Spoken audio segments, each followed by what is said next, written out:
Drink it in, man. Cornbread! Cornbread! Touchdown, Detroit Lions! Drink it in, man.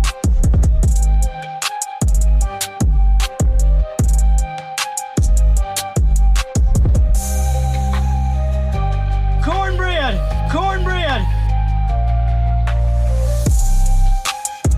Touchdown, Detroit Lions! Drink it in, man.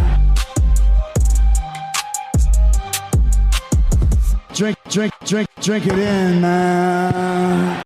Think you know the Brooks Ghost? Think again. Introducing the all-new, better-than-ever Ghost 16. Now with nitrogen-infused cushioning for lightweight, supreme softness that feels good every step, every street, every single day. So go ahead, take your daily joyride in the all-new nitrogen-infused Ghost 16. It'll turn your everyday miles into everyday endorphins. Let's run there. Head to brooksrunning.com to learn more. Detroit Koolaid, drinkers. What's going on, everybody? It's your host, Eric Oakley, right here on the Detroit Koolaid Cast. You guys know what it is. Drink it in, everybody. Drink it in, man. Side of cornbread. Cornbread! Make it a double. Cornbread! Now we're ready to go. And I put out on Twitter, put out on the old X machine that we're going to have Joey Christopoulos from, he's doing so many cool things now. I promoted him as, the host of Sports Talk Chicago. He's doing work with Beyond the Big Ten, host, producer. I pubbed him up that he was the holder of the number one pick. He had his team's on Hard Knocks. His team has, quote, weapons now. I said that he's got excitement. He's got hope. He's the most hyped team in the league. I gave him this big lead up and introduced Joey, and we got to talking. And then for the first time in my podcast career, we're going over 500 some episodes, I got sniped by tech. I don't know what happened. The audio was choppy. I lost him. We couldn't get back in to record. So I don't know. I'm just so bummed because Joey had so many great things to say. We had so much fun chatting. It had been so dang long since he'd been on the podcast here on the Koolaid Cast, but we're going to fight through it like we always do, man. So Joey had a lot of different meetings, so he had to go on his next thing, which was fine. I got some things situated around so I can at least do a solo show for you guys, talk some Detroit Lions. And what I'm going to do, and again, I don't know that I can even save any of the clips of Joey's thoughts. Maybe I can, but I'll kind of just recap some of the things we talked about because that's what we were going to do on this show. And that was simply this. I gave him the big intro, and then I said, Joey, your Bears are where the Lions were like 2-3 years ago. You saw, and I saw, while I was drinking a big pint of Detroit Kool-Aid, that the Lions were going to do what they've now done, which has become a dynamic, exciting, young, winning football team that was basically a quarter or two away from the Super Bowl. Now your team has got fancy weapons on the outside, a number one pick at quarterback, some new defenders, you paid your corner, you've got a couple other rush players, you added some O-line, you think you're doing some things. So the Bears are kind of where the Lions were before Brad, always open for business home, started rubbing those meat hooks together and started getting to work on this roster. And before Dan Freaky Campbell went to work, started biting kneecaps and creating a football team that's all about grit, winning, determination, hard work, embodies the city, all that kind of stuff. So, the Lions have pretty much done it. Now, I know they're getting a lot of hype. They're Super Bowl favorites, and some people are like, whoa. The Lions have done it for like 1 year. Who's to say that they're really contenders, that they're really going to do this thing? And I don't know. I'm here to tell you that I've said it in the past, like, here we come, and we got this, we got that, look out, we're going to be good for years, we're a young team. But we have these kind of football players like Penny, Amon Ra, hashtag JMO Fast. Hutch on the defense, corners, nasty safeties, my boy Brian Branch, all these people. So I think it's very sustainable to keep this team as a winning team. But my question to Joey about Chicago is like, all right, if you're where we were a couple years ago, is his team going to reach this type of success? Are they going to capitalize and catch the Lions? Are the Lions going to sustain and be good for the next decade?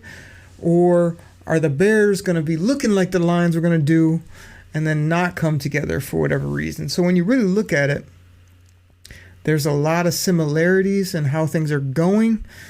When you look at the Lions docket right now, I mean, recently by PFF, we were named the most complete / best roster in all of football.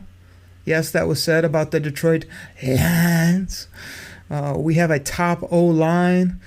We have top R Bizzles in the backfield named Demo. Not, what did at Chops and the D's say? D-Money. We got Demo. D to the Mo.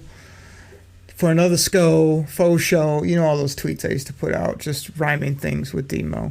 And we got this other guy, I don't know if you've heard of him, you probably heard of him if you listen to this show, and that's number 26, who's a multi-dimensional, positionless, wait for it, elite weapon. Jahmyr Gibbs. We've re-signed our top guys. Jared Goff at $50 million. I mean, TBD if you ask me, but we'll see. I hope for that type of price tag that he plays well. We've got ARSB re-signed. No worries whatsoever about that football player. And we have a big nasty beast at right tackle. Maybe we'll play left tackle. Wherever he plays, he will bully people. And that's Penei Sewell. So you got those three cornerstones paid and taken care of. We have improved corners, solid linebackers. Hashtag JMO Fast. Jameson Williams really coming to his own. The speed is undeniable. He's a elite special I guess can't use elite for both. He's a unique, dynamic talent that hopefully will be, as we say, another gimmick on this show, unleashed this year. Get him the football more so than just on deep routes. Let him do his thing. And I mentioned my boy, Brian Branch, just to name a few. You know what I mean? We still got good safeties that are ball hawks. What up, Kirby? We've got linebackers that can run and hit. We've got interior defensive tackle. DJ, that's my DJ. Next to McNeil, a.k.a. Honey Bun, a.k.a. Twinkle Toes, a.k.a. Plump, a.k.a. The Mac, a.k.a. We have my boy DPJ out there doing things. So we got ball players all over the field. You look at the Bears, they got a quarterback. They got 3 receivers now. They got D Swizzle in the backfield, as we used to call him. Shifty, swifty. Good when he's good. Hurt when he's hurt, not so good when he's not so good. Always looks swaggy in the uniform. We'll see what he does on that slip and slide they call a field in Chicago. Are the Bears good enough up front? Do they have big nasty bodies on the O-line and the D-line that can sustain that type of success or those weapons and those fancy pieces they have now? I mean, they're getting a lot of hype. Everyone's saying they're going to do this, they're going to do that. Joey was very positive. I even hit Joey with, what about your quarterback? He's painting his nails. He's a little kooky. He's kind of a different personality. I don't see him as an NFC North guy. And, of course, Joey did what he does, which is defend his football team, defend his quarterback, and go on and on about how Caleb Williams is doing everything right because he's showing up to football camps, going to bars, saying the right things.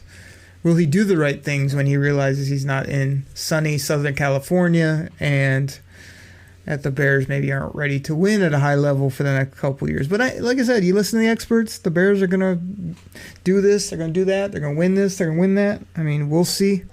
I had those same thoughts for years and years with my Detroit Lions, that they were going to do this. They won the offseason. They had a great draft. They're young. They're building. They're putting this together, putting that together, and it would crumble consistently and quickly and constantly. So, I think the Bears have some nice things, but I think unless they get the trenches right and get the defense right, that all the other stuff is kind of just, fun in spurts, nice for fans to look at, but doesn't end up winning at a high level in the NFL. But we'll see. We'll see what happens. So we also talked about kind of like how crazy the NFC North is, that we went from the Packers winning, at a very consistent level. Minnesota had their run. Everybody kind of saw the Lions coming. They couldn't do anything about it. We won the division. We won 2 playoff games. We basically won the NFC Championship game. It wasn't for I don't know, how many did I count? 12, 14, 15 mistakes that we made in a row. Without 2 or 3 of those, we win that football game, go to the Super Bowl, and probably beat the Chiefs. So, it's a crazy division. Now you got the Bears, who's everybody's favorite hot pick and the new hotness. So I really don't know how this is going to shake out. Is Jordan Love good? Is he not? I mean, we'll see this year. Do they have a complete football team, or did they just get hot last year? Can Minnesota win with my boy JJ, throw into JJ with old man Aaron Jones and, some of the other fancy pieces? But again, who's their big nasty tackles? Who's their rush ends now on that team? Who's their nasty corners? Who's their big time safeties and linebackers that can do some things? It's a little bit of crickets when you start going down the roster. And you got Chicago. Like I said, I'd be shocked. I'd be absolutely shocked if the Detroit Lions don't run it back, that they don't have a burr under their saddle about Dallas, about San Francisco, about Philly, these teams that are sort of always put above them in the rankings or talked about a lot. I feel like they're going to come get theirs when it comes to all those teams. And yeah, I don't see any way the Lions don't continue to run the North. They're kings of the North, in case you didn't know. The king in the North. The king in the North. Exactly.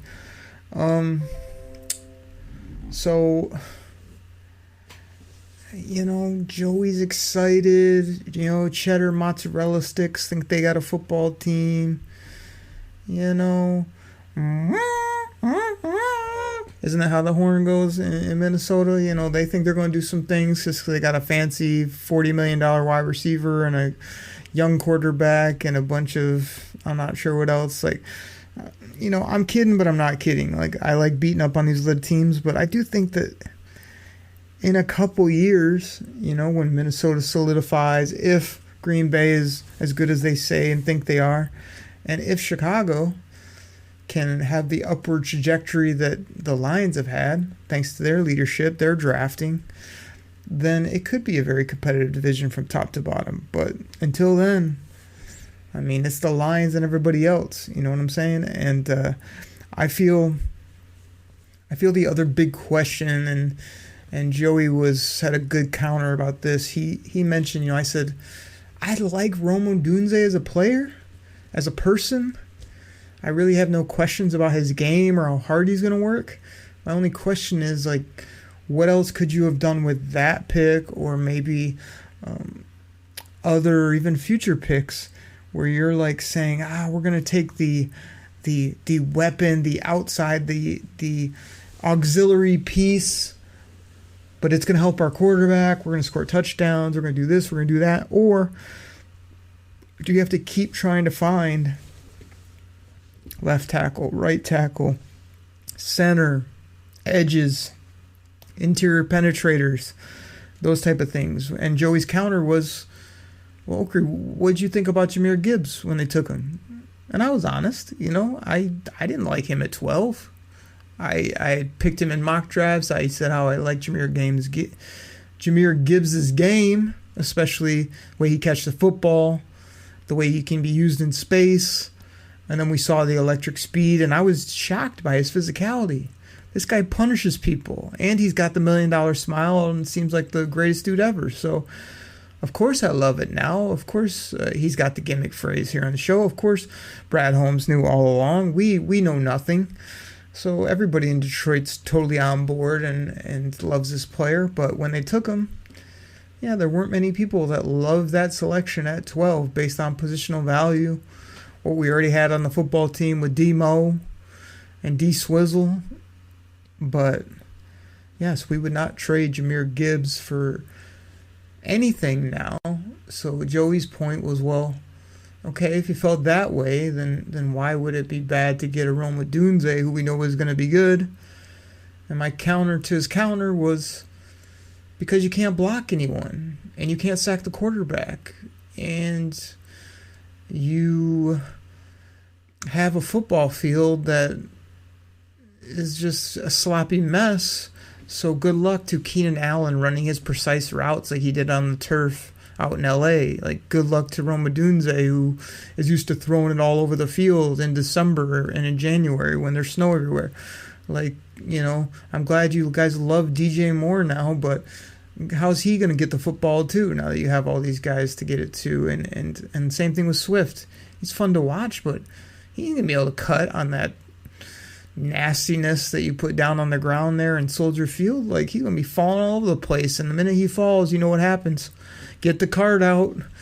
Get the stretcher for Mr. Swift, you know. So I just think they have a weird concoction of Southern California high-flying talent on a nasty NFC North football field, and they're getting a lot of hype just because these are people that people know, they like, they're excited about, fans will be excited to watch, but it's just a mismatch. Like, if you put those same players out on the West Coast inside, I'd be like, oh man, look out for Swift and Moore and Keenan and Odunze and all these different people they have. Cole Kmet, you know, it'd be like great offense. I just don't see it happening necessarily in Chicago. But like I said, that was the fun part because Joey was doing the Kool-Aid. It was flavored, you know, orange drink.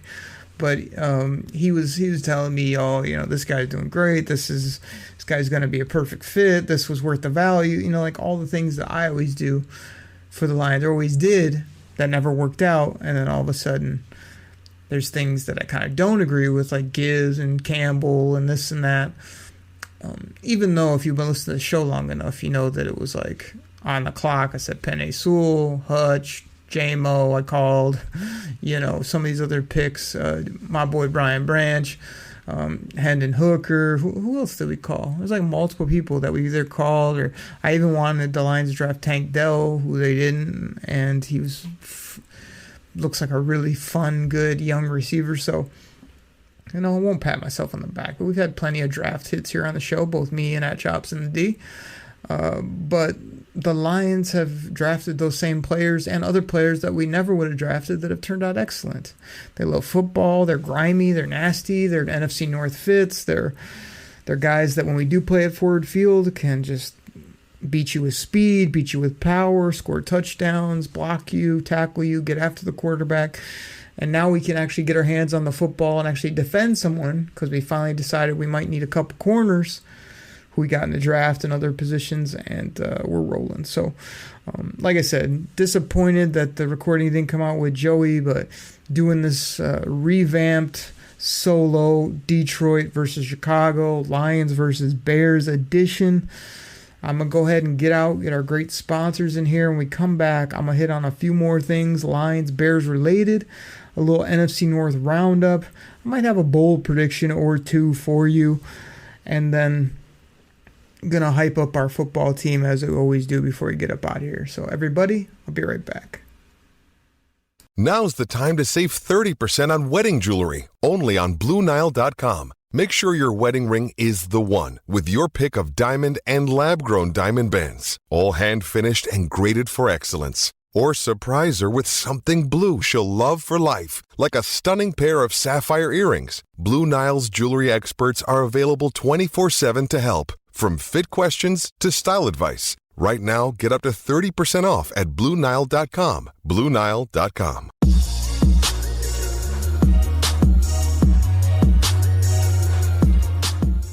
All right, everybody. This goes out to my fantasy football fans out there. Now, you probably heard about Reality Sports Online, the most powerful fantasy sports platform where owners can build and manage their fantasy team like a real NFL general manager. But the question is, have you tried it? I mean, we're talking free agency, multi-year contracts, rookie drafts, multi-team trades. You can put franchise tags on guys. It's as close as you're going to get to being an NFL GM. But do you think it sounds complicated? It's not. I'm here to tell you it's the best thing about Reality Sports Online is it's just more fun than your normal fantasy league, but it doesn't take barely any more time. After all this, are you still not sure? I mean, come on now. You can test your general manager skills by going over to Reality Sports Online, call it RSO. Please go check out realitysportsonline.com right now.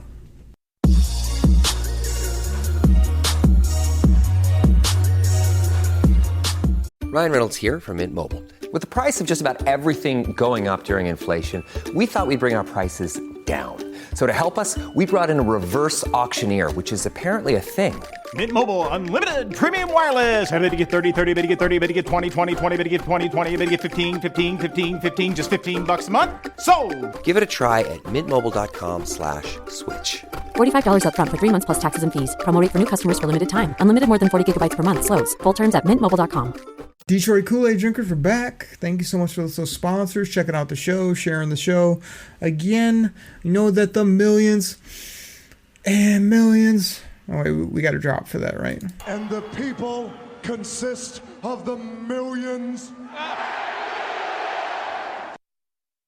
We know the people, the millions and millions of you out there listen mostly on your favorite podcast platform. Again, I've been doing this show... I think I'm at like episode 560. I want to say we started in 2017, 2018. I know recently I've heard people pubbing themselves up saying, oh, there's nobody that's done as many shows as we have. It's like, I hear that a lot. I don't like usually pub up how long we've been doing the show or what we are, what we aren't. I just like coming on here, talking ball, having my friends on, having great guests like Logan Lamorandier, Joey Christopoulos, at Joey Sports Guy, my buddy Chops. You guys have heard my buddy Stefan, Chuck the Magazine. We also get, we just have great time with all the listeners that we have nicknames and gimmicks, as well as just a lot of great people out there that have either been on, contributed, hit me up online, all that type of stuff. So we just have a lot of fun doing the show. But like I say, I've been doing it for a long time, enjoying it. We know a lot of you guys are used to listening however you listen, but we are now putting the show up on YouTube.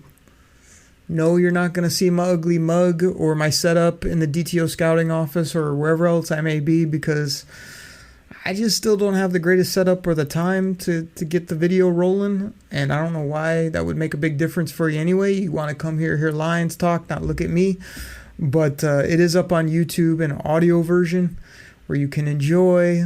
You can listen. It's basically just like if you're used to jumping on YouTube, or like if you're like me that has YouTube Premium, where you can listen without the ads and the breaks. It's just a nice way to throw it on. You can have it on the background of your phone or wherever.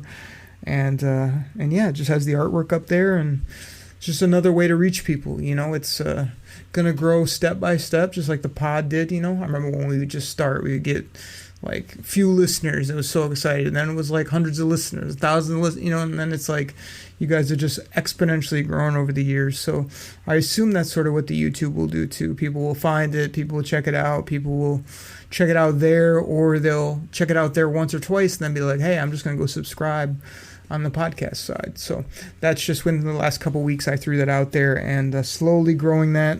Again, we don't spend any money really on advertising. I don't spend a ton of time other than retweets and things saying, hey, here's the pod, please share it with a friend, please check it out. But it's just you guys are drinking that Detroit Koolaid double-sided cornbread and are always supporting, which is awesome. So thank you for that. On the back half of the show, I mean, I kind of got into that QB comparison with Joey. I kind of ran down Caleb Williams. Because here's the thing. Caleb Williams, to me, he's getting so much love and he had so much hype. And like I said, if he went to the Dallas Cowboys or a team on the West Coast that plays indoors, or I don't know, I just don't see him as an East Coast grimy outside type of player. I see him as when the weather's good, when he's inside, when all his fancy toys are rolling, he's excellent. When he can run the football at times or sling it sidearm 50 yards down the field on a broken play, yeah, his highlights look tremendous. But this is a guy that I see the painted nails, the ho-hum attitude. I see it getting old really quick, or not connecting with players in the long run. Or I see him like Joey was trying to defend. Oh no, Oakley, he's doing everything right. He's saying everything right. Like, to me, it's not very genuine because he is kind of a kook. He is a little bit out there. He is, and I don't have any issues with unconventional. Like, if you do things or say things that are a little bit opposite, but your teammates love you, the community loves you, and you go and ball out and you win games, you're fun to watch, nobody cares. But if you're weird and do things unorthodox and you lose ball games, you turn the football over, and you don't fit in a place like Chicago, outdoors, or in the NFC North, yes, I think you're going to struggle. I've seen the projections. Oh, Caleb Williams is going to be, a top 5 quarterback this year. No, he's not. Caleb Williams is going to have the same quarterback struggles that every rookie quarterback has. He's going to wow you at times, and people are going to put him in the Hall of Fame. For the most part, he's going to be up and down, and when you look at the record, the Bears are probably going to win 6 to 7 football games this year at most. They're going to have all the hype and optimism going into next year that they'll have this year. Hey, so-and-so's in their second year. The quarterback's going to be better. So-and-so's in their best shape of their life. I've heard this. I've been down this road with my own team and plenty of other teams. Bears, you might be good in 2 or 3 years. You're not going to be very good this year. You're probably not going to be that good next year. After that, yes, I could see your team gelling and being competitive in the division. But also, I don't see Caleb Williams being a top 10 quarterback in 3 years. I see him being in that 12 to 18 range where he's just misplaced, in my opinion. So I know Joey's going to hate that. I know Bears fans, if they hear this, is going to hate that. But that's where I'm at. Now, I'll give you a counterpoint, which Lions fans will hate. I don't think I've said this on the show. This is another hot take. I don't think Sam Laporta is going to have incredible numbers this year like he did last year. And I'm a Laporta supporter. Like, this guy had the greatest season of a rookie tight end or a tight end in general in Lions history, in NFL history, basically. I don't expect him to just roll that back out and score 10 plus touchdowns, 800 yards, 80 some catch. Like, no. Sam Laporta is a great football player. He's an even better guy. But if he takes a big step back on his numbers and puts up like 50, 60 catches for 600-700 yards and 5 touchdowns, but the team still wins and all these other players blow up and our offense is still rolling, am I going to be crying a river I can't understand why Sam Laporta took such a step back? No, because those are more realistic numbers for a good quality tight end, not 800 to 1,000, 10 and over 70 plus catches. That's just crazy numbers from that position. So I'm here to tell you, like, get ready now for all you people that are taking Sam Laporta as the number 1 tight end in fantasy football, or this dynamic end-all be-all piece in fantasy or even in reality. He's a team player, great guy, catches everything, always open, red zone target, but I would expect, and I'm predicting, a pretty nice, not a nice, because it's not going to be nice for the team, but I'm saying, like, I'm expecting a decent step back from his numbers in general, but I expect the football team as a whole to be more dynamic and better, so you won't even notice it. You know, you'd be like, look at his numbers at the end of the year, like, man, Laporta had like 200, 300 yards less, 4 touchdowns less, and we still balled. Like, that's what I expect. So this isn't a Bears only. There's a Lions take that I don't think many people will have. And the other one I gave you recently, and I traded for him in a big-time Dynasty League, is I still don't know what hashtag JMOFast is going to do. I saw, AI projects. I see all these things coming out from Woodward Sports and people. It's like, AI had JMO at like 1,300 yards, 8 to 10 touchdowns. I forget, like 70 to 80 catches. It's like, that's a lot of yards, man. I'd like the guy anywhere from 8 to 1,100. I'd like him to find the end zone on a few deep balls. I'd like him to find the end zone, decently consistently for like a wide receiver that's anything from 6 touchdowns up to 12 if he's having an incredible year. I don't expect him to be much more than that. I would actually put him more in that like 7-8 range. If he could get double digits, he'd really be balling. But I do love what this player is bringing. He's focused, he's healthy, he's getting reps, and you just can't deal with this kid's speed. I don't care who you are. Like, he's going to run past you. He's going to catch a slant, and you will not be able to tackle him. He will be in the end zone. That's why we drafted the kid 12th. That's why Brad Holmes moved up from 32 to 12. And your boy at Derek Oker here on the microphone said, give me Jameson Williams. And then the pick came in on the old TV screen, and Brad Holmes said, give me Jameson Williams. Because his college film was so fun. He's such a swaggy player. But you have to use him. You have to feature him. You have to live with the drops. I don't want to see an open ball go off his chest when he tries to catch it with his body like he always does, and people just lose their mind. That's him. He's also going to, run a reverse and break 3 tackles and somersault in the end zone, and we're going to love it. And a few curmudgeons are going to say, but why did you somersault? You could hurt yourself. Because he's swaggy, because he's fun, and because he's hashtag JMOFast. That's why. So what are his numbers going to be? I don't know, but I know that he is going to take up some of the slack from what I just said about a possible, even expected step back from Sammy Laporte. And, same thing with my boy Jahmyr Gibbs.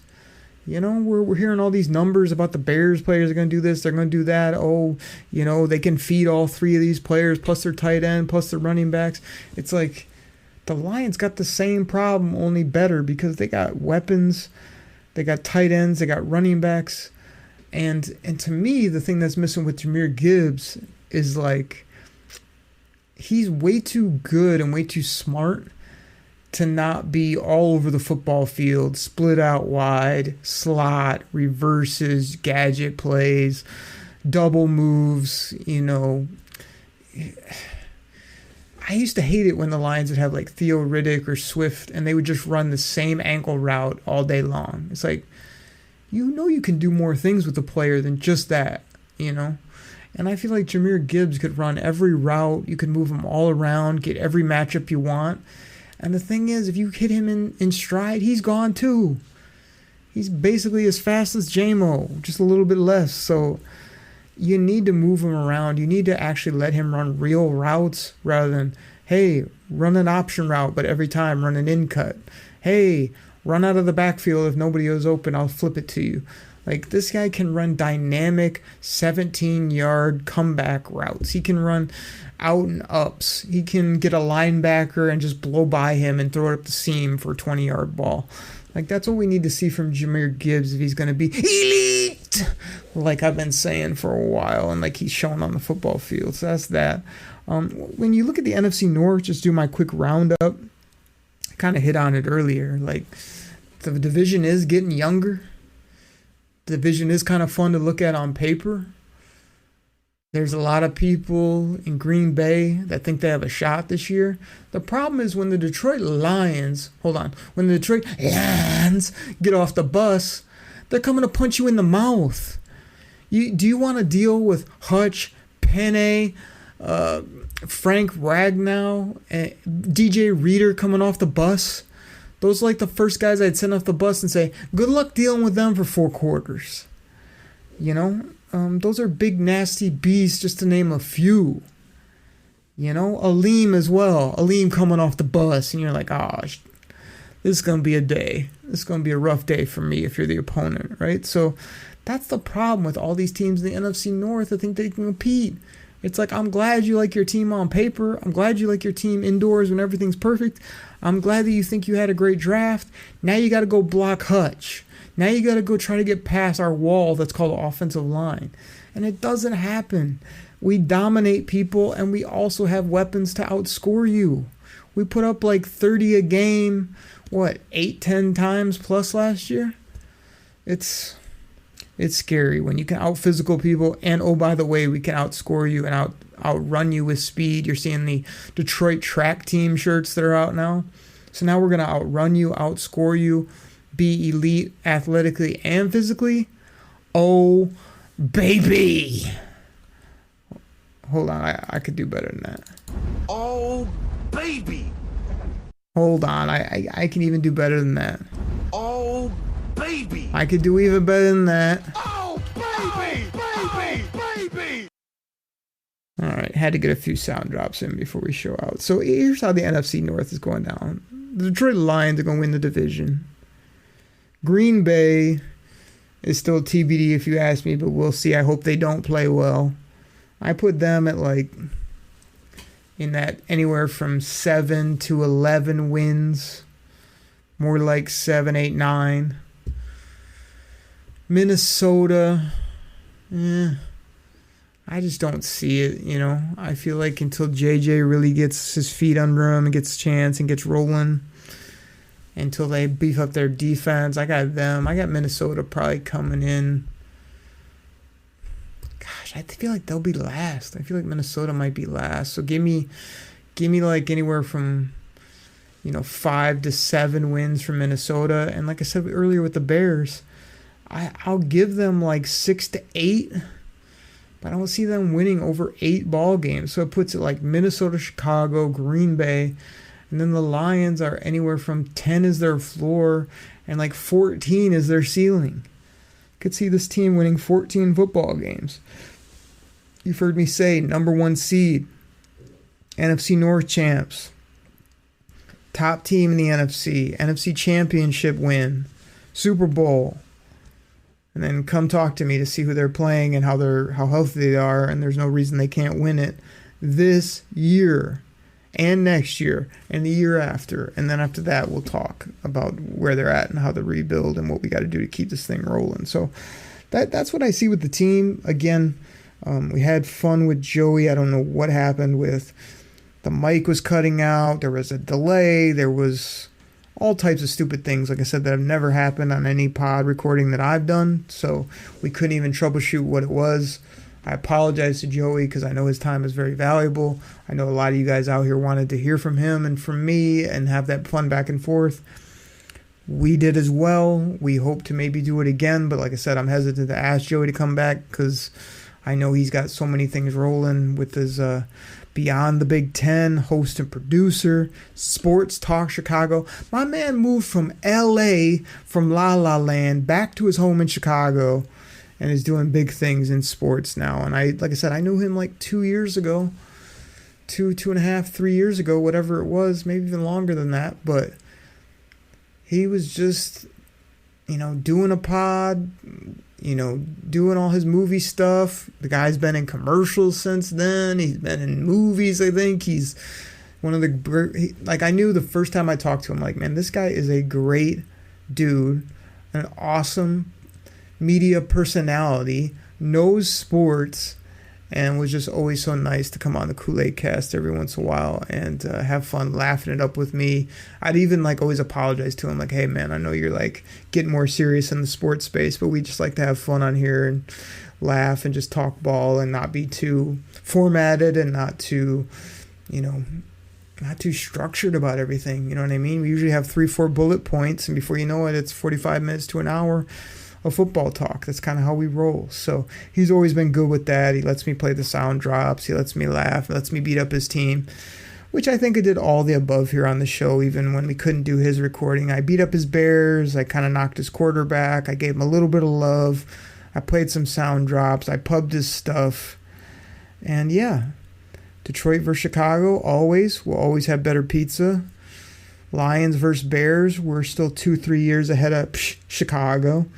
And even when Chicago catches up, I don't see them want to deal with the bullies in the NFC North, which is going to be the Detroit Lions, as long as Dan Campbell and Brad Holmes are at the helm. And oh, by the way, we'll drop 40 or 50 on you if you want that too, if you want that smoke. So everybody, that's what I got. Hopefully this came out crispy clean. Keep working on tech, even though we don't know what went wrong. We're still kind of trying to clean this thing up for you. We have fun with it. We're not the most professional in the game, but we do have fun. It usually comes out sounding clean on the outs for you listeners. And hit me up. If not, always let me know what we can do better. But thank you so much for listening. Share this with a friend. And I'll catch you next time right here on the Detroit Koolaid Cast. Take care, everybody. I'm out. The Bears are what we thought they were. They're what we thought they were. Bullshit. The Bears are who we thought they were. That's why we took the damn field. Now, if you want to crown them, then crown them. But they are who we thought they were. And we let them off the hook. Also kind of a good singer. Love. Oh, that was bad. All right, here we go. Love. I found. That was probably a 6 out of 10. I usually sing better. The Bears are what we thought they were. They're what we thought they were. Bullshit. The Bears are who we thought they were. Now, if you want to crown them, then crown them. But they are who we thought they were. Interesting thought. Everybody's in. Pack